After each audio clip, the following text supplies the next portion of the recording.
ఓ సోమయ్య ఇటురా. ఏమైంది దొరా? ఈ దస్తావేజుల పైన సంతకాలు పెట్టు. ఏమి కాగితాలయ్యా ఇవి? ఇవి నీ భూమి దస్తావేజులు. అప్పు కట్టడం నీ వల్ల అయితలేదు కదా, అందుకే నేను ఈ భూమిని జప్తు చేస్తున్నా. సంతకం పెట్టు. అయ్యా అయ్యా ఇలా అనకండి అయ్యా. ఈసారి పంట మీద మీ బాకీ ఎలాగైనా తీర్చేస్తా. ఎందుకు పనికిరాని ఈ భూమితో నువ్వేం చేస్తావు? ఇలా అనకండి అయ్యా. ఈ భూమే మాకు దిక్కు. ఈ భూమే లేకపోతే మేము ఎలా బతుకుతామయ్యా? ఇదంతా నాకు అనవసరం. ఈసారి నీ అప్పు కట్టకపోతే నీ భూమి అంతా లాక్కోవాల్సి వస్తుంది. పదా. బాధపడకు సోమయ్య, నా దగ్గర ఒక మంచి ఆలోచన ఉంది. మనం పట్టణానికి వెళ్తే ఏదో ఒక కూలి దొరుకుతుంది. ఇక్కడనే ఉంటే మన బతుకులు మారవు. ఇలా అనుకోకు రాములు.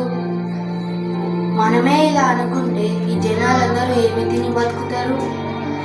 ఒకరు తినాలంటే ఇంకొకరు పండించాలి కదా. మనము నమ్ముకున్న ఈ నేల మనల్ని వదలదు. ఈ పిచ్చి ఆలోచనలు అన్నీ వదిలి మనం వ్యవసాయం మొదలు పెడదాం రావయ్యా.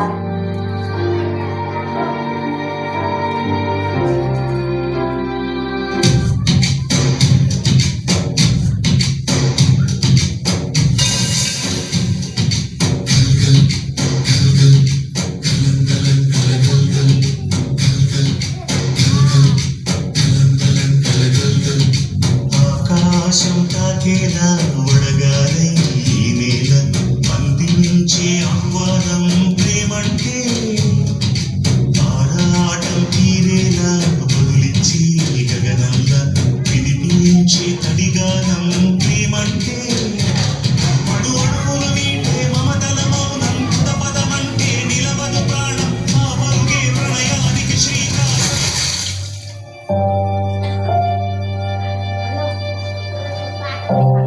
పోయినసారి కూడా వర్షాలు పడలేవు సోమయ్య. ఈసారి కూడా వర్షాలు పడకపోతే నీ అప్పెలా తీరుస్తావయ్యా?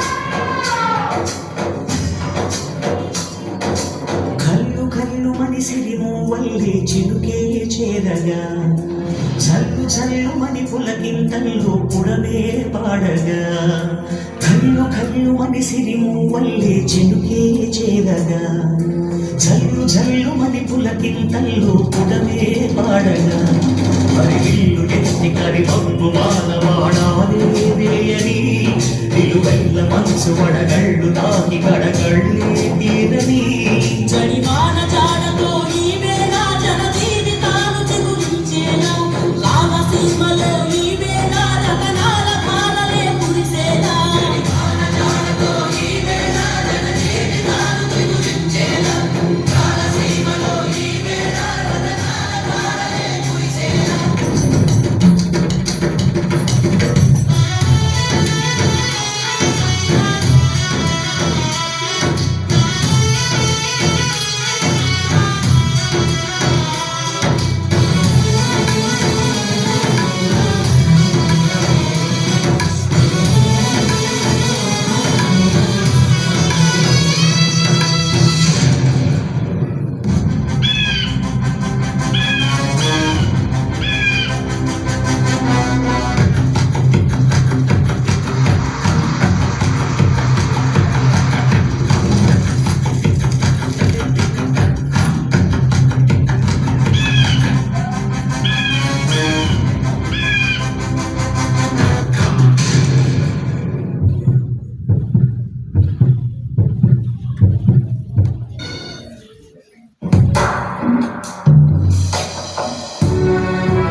ఆకలిస్తుందయ్యా. అయ్యా అయ్యా అయ్యా, ఇదిగో అయ్యా నీ డబ్బులు. డబ్బొద్దయ్యా. అన్నం అన్నం కొంచెం అన్నం పెట్టండి.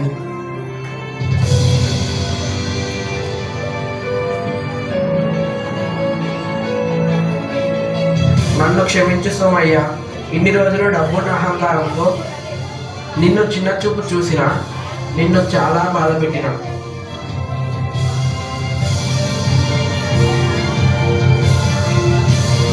మన దగ్గర ఎన్ని డబ్బులున్నా ఆ డబ్బును తినలేం. ఆకలిని తీర్చేది తిండి గింజలు పండించే రైతు మాత్రమే. ఒక్క మెతుకు పండించడానికి పగలనక రేయనక చలికి ఎండకు వానకు తట్టుకొని సుమారు 120 రోజులు పశుపక్షాదుల బారి నుండి కీటకాల బారి నుండి కంటికి రెప్పలా కాపాడి ఇతరుల కోసం ఏ స్వార్థం లేకుండా ఈ పంటను పండిస్తాడు. పంట పొలాలు రియల్ భూములుగా మారకుండా ఆ రైతులకు అండగా నిలవాలని ఆశిస్తూ సేంద్రియ ఎరువులను వాడుదాం, రసాయన ఎరువులను నిషేధిద్దాం, ఆయుష్ను పెంచుదాం, చెట్లను పెంచుదాం, పరిశుభ్రమైన గాలిని పీల్చుదాం.